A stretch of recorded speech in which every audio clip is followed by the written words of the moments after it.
What's up? Merong alarm yung CNC namin.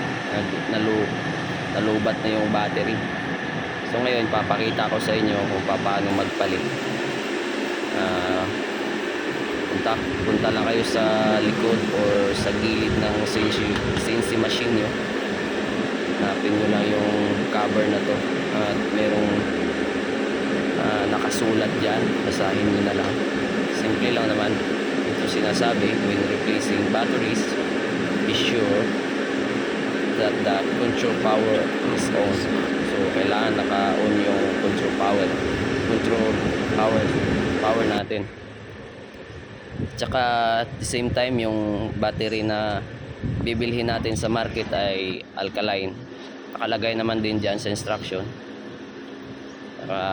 Yan, buksan nyo lang yan, tapos alalayan nyo na lang. Bukas nyo ang pagpalit ng battery at kaisa-isa lang. Gaya nito, tinanggal ko yung isa, yung luma, tapos pinalitan ko ng bago. Tapos yun, tatanggalin na yung isa, tapos papalitan na naman ng bago. So ganyan lang kasimple. Pagkatapos yung palitan, isasarado na natin. Tapos punta tayo sa monitor, kita kanyo nandiyan pa yung alarm.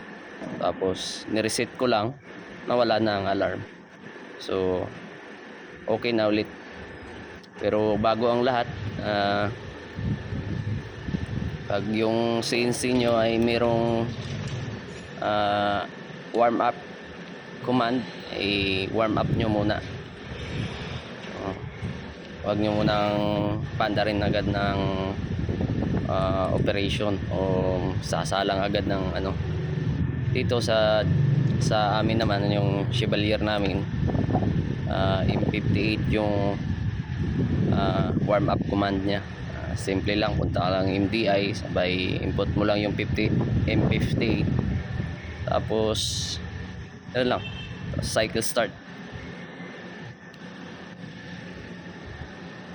So siguro yun lang. Thank you.